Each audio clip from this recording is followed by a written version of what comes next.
Assalamualaikum warahmatullahi wabarakatuh. Eh, ini ya, berikutnya ini kita bahas bagian kedua dari pertemuan kedua ini ya. Kita akan bahas masalah mesin learning yang kita gunakan untuk optimasi.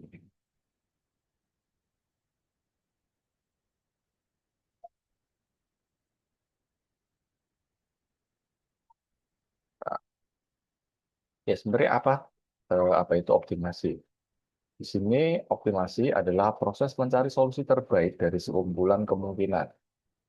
Dalam matematika ini berarti meminimalkan atau memaksimalkan suatu fungsi.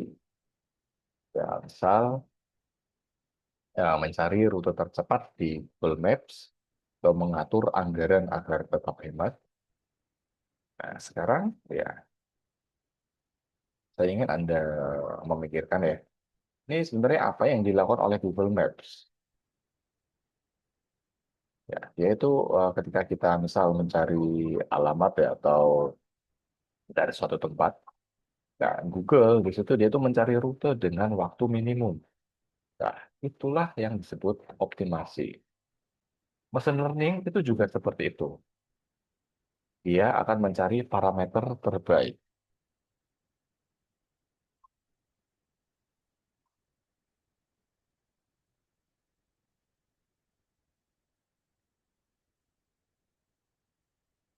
Nah, di sini kita ingin menemukan sebuah model ya. Di sini ada model F dengan inputan X dan parameter theta. Ya, theta itu adalah parameter.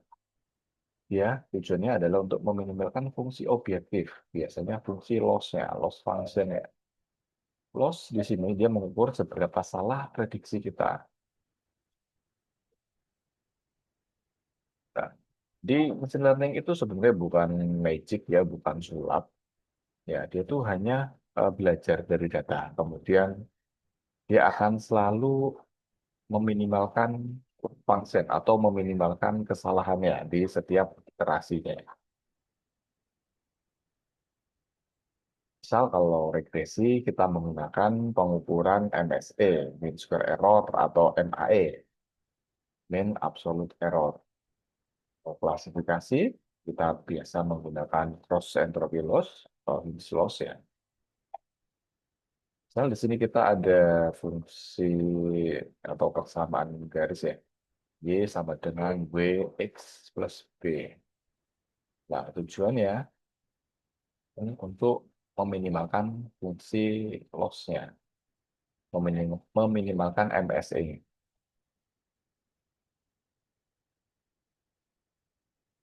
Untuk metode optimasi dari pembelajaran mesin, dia ada dua pendekatan besar ya.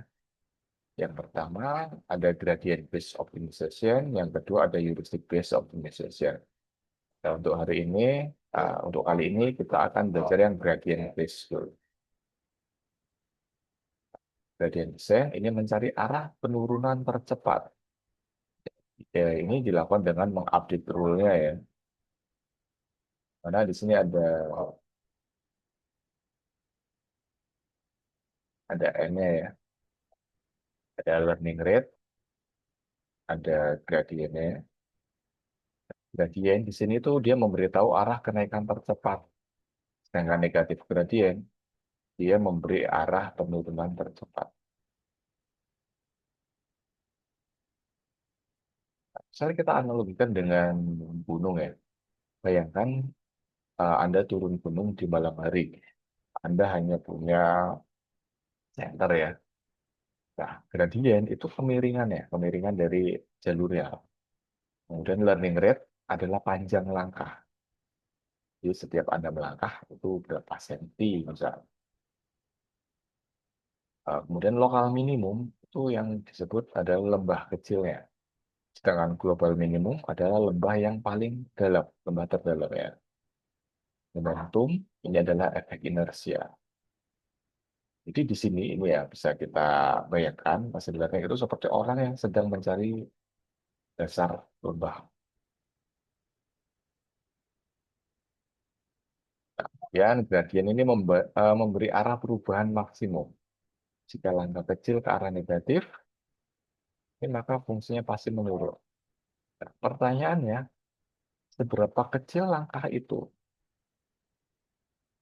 Nah, disinilah learning rate itu berperan ya. Jadi menentukan seberapa jauh langkahnya, seberapa kecil langkahnya, itu yang ditentukan oleh learning rate. Tahu untuk algoritma gradient descent, ini pilih titik awal x0, kemudian kita ulangi ini ya, kita hitung ini untuk stepnya ya, x ke t plus 1 adalah x pada saat t dikurangi ya, learning rate saat t ya, saat t dikalikan gradiennya. Di sini ada step ya, ulangi hingga konvergensi. Ini bisa kita simpulkan, mesin learning itu adalah iterasi, bukan sekali hitung langsung selesai. Tidak seperti itu. Nah, kemudian pertanyaan pentingnya yaitu kapan berhenti ya? Yaitu ketika gradien itu kecil atau mendekati nol. Sudah seperti itu, artinya kita itu sudah mendekati nilai minimum. Nah, untuk stopping kriterianya ada beberapa ya. Selain gradiennya itu sudah kecil, bisa jadi ya iterasi maksimum itu sudah tercapai, bisa kita batasi. Kita hanya melakukan 1.000 kali iterasi atau 1.000 perulangan. Atau mungkin kita menggunakan loss function ya.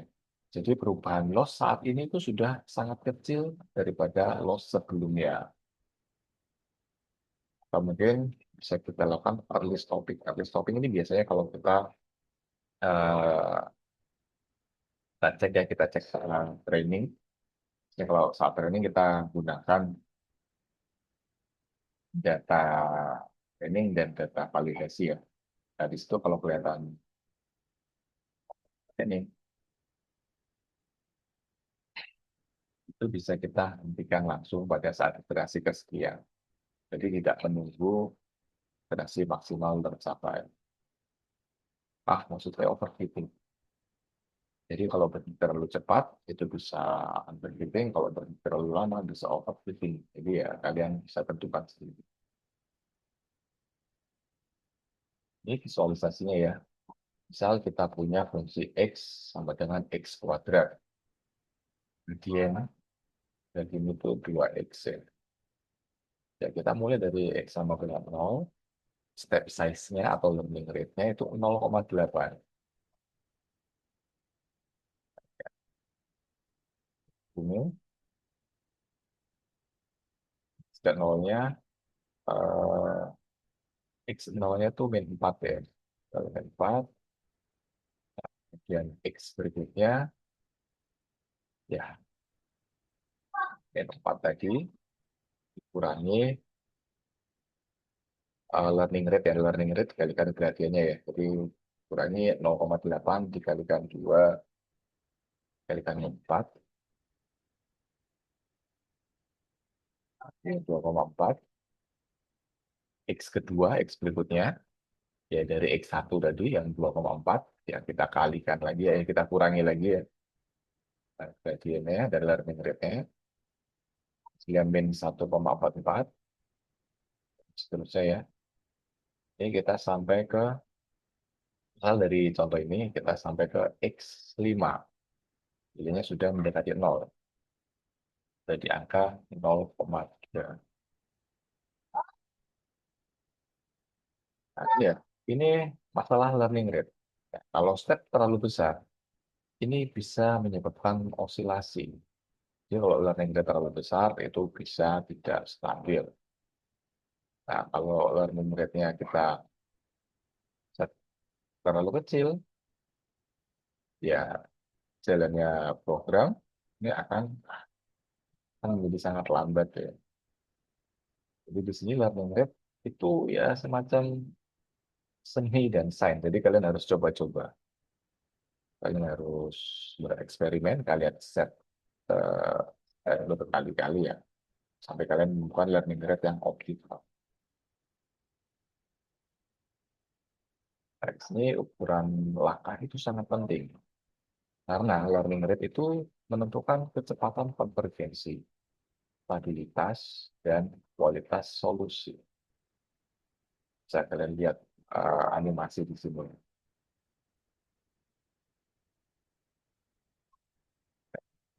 Bandingkan dengan yang ini. Nah, kalau learning rate-nya tidak pas, bisa bisa jadi dia terjebak di sebentar. Ya. Ini yang saya tandai yang di bawah, paling bawah. Ini adalah global minimum, ini lokal minimum ya.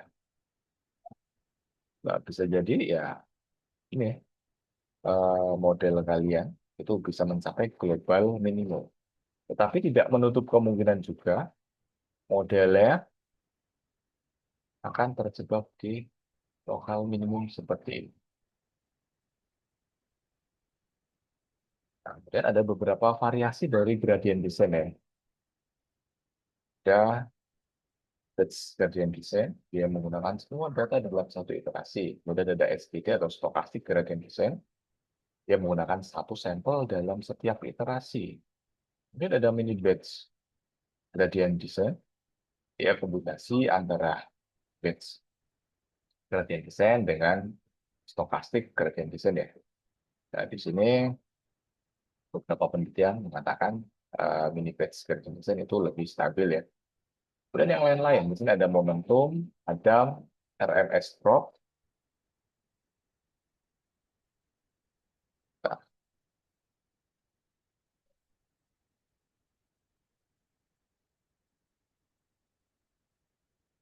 Nah, yang kedua, di sini ada optimasi berbasis heuristik atau heuristic based optimization. Nah, optimisasi ini bisa digunakan saat tidak ada gradient atau kita melakukan hyperparameter tuning dan fitur selection. Contohnya yaitu menggunakan algoritma genetik, algoritma genetika, dan particle swarm optimization, Bayesian optimization, dan simulated annealing. Nah, untuk algoritma ini mungkin nanti bisa kita pelajari di mata kuliah komputasi evolusioner. Ini kalau bisa kita analogikan ya, kalau gradient descent itu seperti turun gunung ya, dengan melihat kemiringan. Sedangkan heuristik ini seperti mencari dengan strategi eksplorasi. Nah, kita bisa lihat di sini hubungan antara machine learning dan optimisasi ya. Jadi machine learning di sini dia akan mencari parameter optimal. Setiap algoritma machine learning adalah optimasi fungsi objektif dan hyperparameter tuning ini juga bukan optimasi ya. Jadi sebenarnya machine learning adalah optimasi yang dibungkus dalam istilah statistik. Nah, baik ya dari materi kedua ini kita sudah belajar beberapa hal ya. Yang pertama, machine learning itu bukan sulap ya, bukan magic ya. Machine learning adalah proses matematis untuk meminimalkan kesalahan. Nah, kemudian kalau Anda sudah paham optimasi, ya, jadi kalian akan paham ya inti dari machine learning, bisa ke deep learning juga. Oke, sebenarnya di pertemuan dua ini ada tiga materi ya. Ada algoritma yang sebelumnya, kemudian yang ini ada masalah optimisasi, kemudian yang ketiga kita akan bahas masalah tools. Tapi untuk tools kita tidak akan belajar menggunakan video, tapi kita nanti saya akan upload materinya, materi untuk penggunaan tools. Ya, kalian bisa coba-coba sendiri ya, kalian ikuti langkah-langkah itu yang ada di file yang nanti saya tetapkan. Baik, terima kasih atas perhatiannya.